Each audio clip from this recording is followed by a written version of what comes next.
I'm Logan Crawford, and right now on the Spotlight Network, we're exploring the profound questions of freedom, equality, and history with an amazing author. His name is Linwood Williams, and he has penned a powerful book. It is called Which Way is Freedom Now? It is a thought-provoking blend of autobiography and cultural critique, chronicling his journey from the segregated South to becoming a voice for unity and hope. His powerful insights challenge us to redefine what freedom means in America today. We're delighted to have this very talented author join us here today in Spotlight. We thank the team at Prime 7 Media for helping us put him in the spotlight today. And we ask viewers like you to support authors like him by subscribing to our channel and by purchasing his wonderful book. The links are below this interview. Linwood, thank you so much for joining me here today on Spotlight. Thank you, sir. Good to be here. Great to have you on the show. This is a wonderful book, a memoir, and plus a cultural critique, as I mentioned in the beginning. Let's start with the title, Which Way is Freedom Now? Why do you pose that question, and what does it mean? I think, Logan, this is where we are in the history of the country. America has been a journey in pursuit of freedom. And so every now and then in the country's history, there was a pause and a reevaluation of who we were, what we needed to do go forward. And we discussed freedom, who it should belong to, what is it? And I think we're back at that place again. And I think, but now we have a different backdrop. We have experimented with several types of race relations, the last one being integration.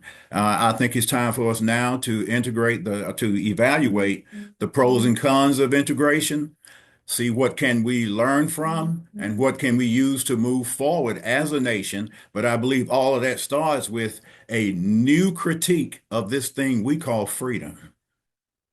We will get into what's happening now and what's happening down the road, but let's turn back the hands of time a little bit and talk about growing up in rural Nash County during segregation. That must have been a tough time as a person of color. Tell us what life was like for you. It was a tough time, Logan, but it was I grew up in a happy family life. Yeah. We we enjoyed life with what we had. We were not exposed to the type of hate that I would say some people have described. We lived in an integrated community. However, my family were sharecroppers. And we believed in hard work, and we just didn't stop and think, really, that often, at least we as children, did not stop and think about our condition. We just enjoyed life because that's the way our parents taught us. But it was very difficult when you stand back and look at it. Everything was segregated. This was a time when there were still signs that said whites only, blacks only, and those kinds of things. The signs were there, but the language wasn't there because people were generally kind to each other. Both races of people were. But growing up, there was a lot that I wondered about. I often wondered, is this how life is supposed to be? And why is it that my condition looks so different from the conditions of so many other people, especially white people?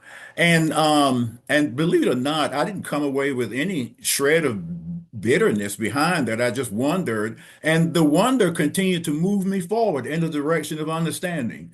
And as that unfolded, it turned into an all-out theme.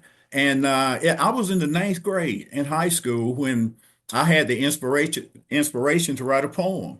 And the title of that poem was "Which Way is Freedom Now?" I only wrote about four verses of that poem in the ninth grade. I didn't finish writing that entire poem until the year 2017.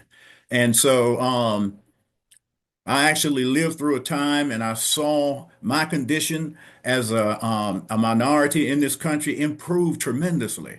I saw the lives of my parents improve tremendously. And now I just think it's time to reevaluate because everybody didn't grow up the way I did. And even in the neighborhood I lived in, our conditions were our conditions. There were people of color living then in the city who were not living that way. They had running waters and things like that, but we didn't. But it was a joyous time. It was I had a happy family life.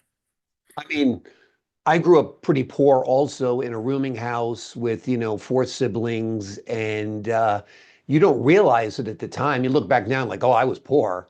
We were renting out rooms to different people in the house. But all you have is your mom, your dad, your siblings, and you're happy. So like you said, societal concerns really aren't your focus when you're a child growing up. And you look back at things and you're like, oh, that wasn't right, that wasn't right. But you've seen things drastically improve over the course of your lifetime, right? Absolutely. Absolutely, I have. Tremendous improvements have been made. There's a lot to be done, but I believe we have to stop and take stock in what we have achieved and just stop and understand why were we happy?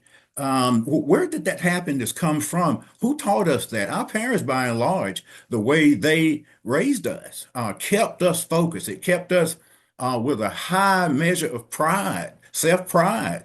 Education was big. We had to go to school. And because our parents saw that education was one of the keys to success, they wouldn't allow us to waddle in hate long. No, get up, get moving, go do something. And that's what I think kept us happy. There are people like that now who I think are looking for a new voice to burst forth instead of all of the strife we tend to see we experience when we talk about race. We've got to start that conversation over again. And here again, I think it starts with a greater understanding of responsible freedom. Also, I feel that the racial divide that's depicted in the news isn't felt among people. You know what I mean? I think and I might be wrong, but do you feel like there's a racial divide industry in this country that kind of profits on separating people, dividing people, polarizing people? Absolutely. Yeah. Absolutely, I think it is. And I will venture further to say that the race relations you see in the news is a very small microcosm of reality in everyday life in America. It's just not like that all the time in America, but certainly there's racial tension. But I think we get lost in that sometime and start losing hope.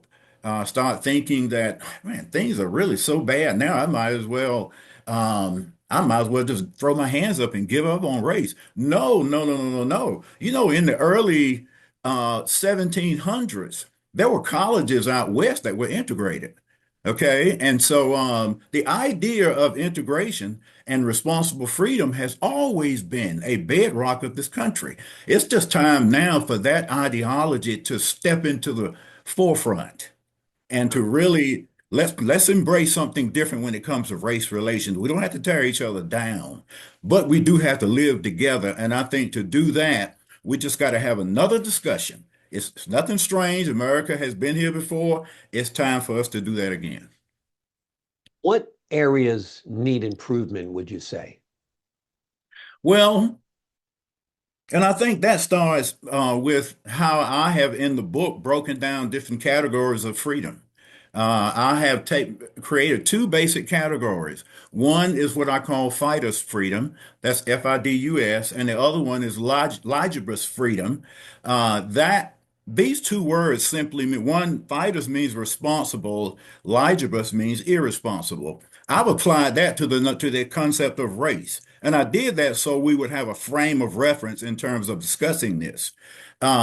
People who are fighters believing individuals, they have a strong concept of freedom, but their freedom recognizes their responsibility to others. And it also recognizes that we do not, we shouldn't try to live in a world where we can just do anything we want to do. But there that is what Ligeber's freedom is. It is honestly the belief that you can do anything you want to do without regards to how it affects others. And so if we start there and then start asking ourselves, okay, how does my life really impact yours? How does my community life really impact yours? We will discover that we do impact each other all the time, but there is a place in the middle there where we can find compromise so my freedom doesn't infringe on your rights and your freedom don't infringe on my rights. Once we have achieved that, and we shouldn't be surprised, freedom has always been incomplete in America. It's been a work in progress. We just have to keep fine tuning it. And I think that is what the way forward should be. I think we can set aside some things concerning race if we get a good understanding of rights and responsibilities as it relates to freedom. Seminal moment. I agree with everything you said there, by the way. A seminal moment in our lifetimes was the assassination of Dr. Martin Luther King. Devastating, I think, for people who are black and white, because he was admired by both.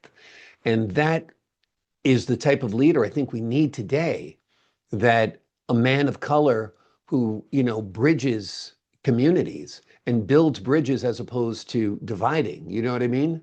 Absolutely. I'm glad you mentioned that because Dr. King had many followers. The March on Washington was not just black people, there were people from all races there. And he has always advocated for unity among the races. And Dr. King was the first to tell you white supremacy and black supremacy are the same thing, and they are both treacherous to society.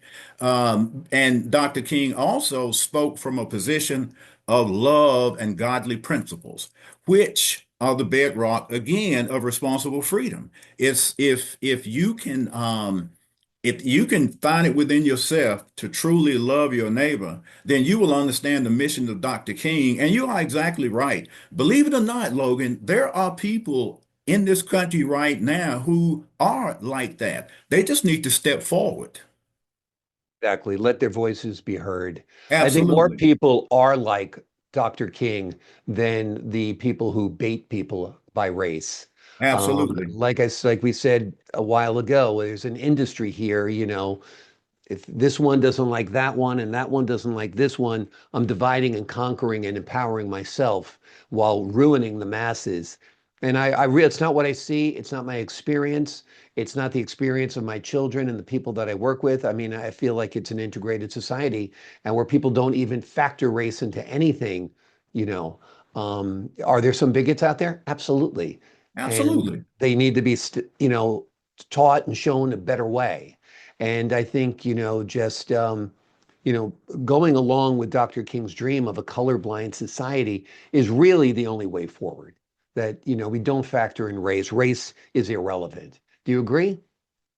Um, I wouldn't go as far as to say it's irrelevant, but I will say this. Every American, I believe, by the very nature of this country's culture, share some concepts of race as it relates to their own race and as it relates to other races of people.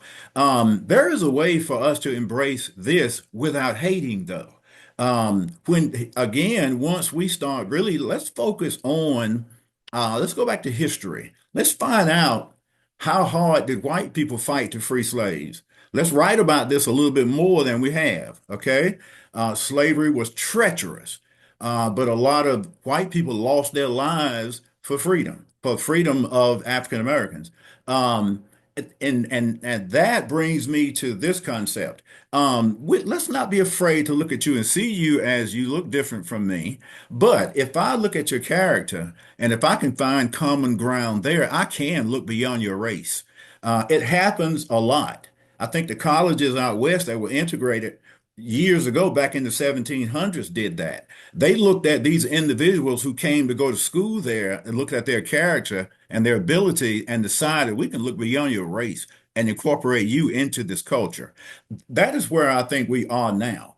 And if we do that, I think we can combat hate. Absolutely. It's the content of your character, not the color of your Absolutely. skin. Yeah, 100%.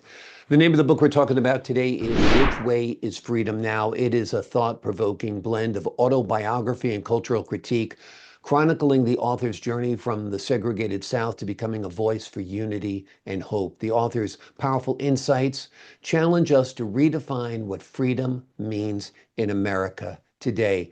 If you found this conversation compelling, the book is even more so. It gets into detail, it gives you actionable advice, it looks at history, it gives you perspective, and it is highly recommended. Linwood, thank you so much for joining me here today on Spotlight. Thank you, sir. I appreciate your time, sir. To the folks at home, I'm Logan Crawford, thanking you for your time this time. Until next time on Spotlight.